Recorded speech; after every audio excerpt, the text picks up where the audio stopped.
Welcome to the gun shop. We are here today with the Invictus Sporting by Guerini.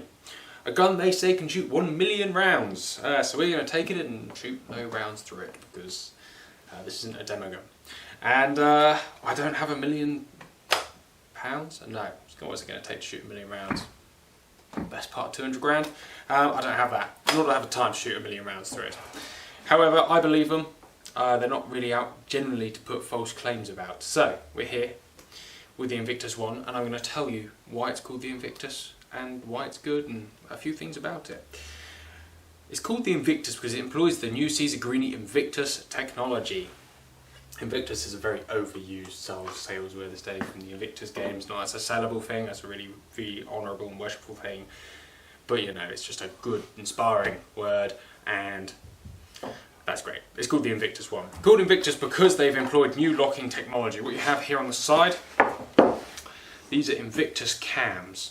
They're a replaceable cam, trunnion if you will, that sort of rides in the gun. When they wear out, you can put new ones in. So you know, this will not do 1 million rounds for free. It's going to cost you a little bit like a Beretta, where you have to, when things wear out, replace them. A bit like any gun, when things wear out, replace them. Due to this is designed to be quite reasonably priced to replace what wears out. So you have the Invictus cams held in by two little Torx screws on each side. Very, very nice. Actually, just a nice little feature. One of the largest locking surfaces of any shotgun to date, so I'm told. Don't know whether that really actually counts for anything, but it's a lovely thought. If you just knock this top lever over quickly, inside you have this, the Invictus block. Acts like the draw on a sort of old side by side, if you will. It's gold. Everyone likes a bit of gold. That gets drawn, surprisingly, up here. So you've got a locking surface in the front, a locking surface in the back, and you have a full width cross pin, locking cross pin at the back. So it's not going to fall apart. I think we've sort of justified that, certainly.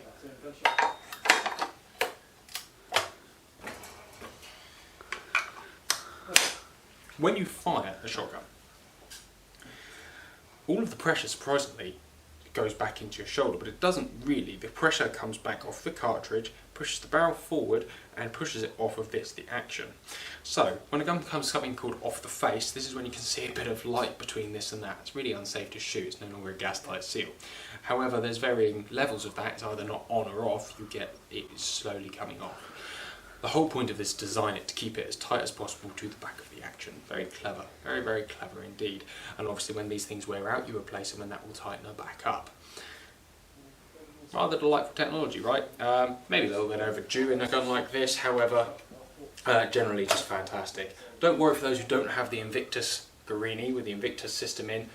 They don't really wear out that often anyway. It would take an awful lot of money, time and effort to wear out one of these, by which point you've probably moved on and bought up a grade or, you know, changed, because we like changing guns. That's what keeps us in business. No. So starting at the back, you have a soft rubber pad. You've got a stock bolt hole, so you don't have to take the pad off, take the stock bolt on. These pads are hand finished to the gun. You can see where the oil runs onto them, but it's actually not terrible, and they're a fantastic wood to rubber, wood to plastic fit. They're a hand rubbed oil finish over a grade something stock. They don't actually put a grade on it. It's called the Invictus one, however it's their standard sort of grade 2.5, 3 wood, as you'd find on most other grade 2 or 3s in the world. Real nice, nothing too flashy, but these guns are not about looks as such. They're all about shootability and longevity. The action, you've got a lovely bit of engraving on the action. Again, nothing too exciting, all laser cut, and I believe it's got something. It's got an alloy coat on there, so you won't ever rust or die. You have an adjustable trigger, and that is a single selective with a little selector on the top with some beautiful scroll around the side. On the top lever, you've got some lovely interlocking circles. Isn't that nice? Everyone likes some interlocking circles. Barrel is obviously engraved with read your owner's manual, and so on and so forth. So, things about this gun. You have a 70mm chamber, 2 3/4 inch. It's not particularly good for magnum loads. It comes with a full set of these, which are lovely extended chokes by Guerini. Rather obscene things, but really nicely engineered as well. No graunch or anything on the threads like you do with some perhaps lesser quality guns. The bluing is of fantastic condition. You have a ventilated top and mid-rib. Instead of a lever style forend like all other Guerinis, This one also has the same as all of the Guerinis, I almost sounded like the others don't. All Guerinis come with a push button fore end to release it. So you can push the button on the front and off it comes. I say a really fantastic design. Well, that's enough about how it looks and so on and so forth. Again, you've got a lovely bit of checkering and a lovely bit of a silver teardrop there. Balance. It's not bad, is it? We can live with that. These guns fill the hand really. You've got really nice big palms as well, and they're very specifically handed. So if you're left-handed, it's probably not a great idea. They don't fill the hand at all, it just feels a bit funny. But for a right-hander, you've got a larger cutaway here. Just your hand fits into it just nice. And with the adjustable trigger, I'd move that a bit forward for myself. You just have perfect mounting position every time. You have a tiny, tiny little silver mid bead, a large white front bead. The mid bead on this isn't like a Browning mid bead where they can get a little bit obtrusive. It's just a nice little reference with your little tram line down the centre of your rib there. So you can it just picks up ever so lovely. It really does. What I really like about this gun, like I say, is the handling. The fact it lasts forever doesn't bother me too much. I'm never going to be shooting enough to wear out a gun when my current gun's getting a bit ropey, don't get me wrong, but I'll just get it rejointed when the time comes.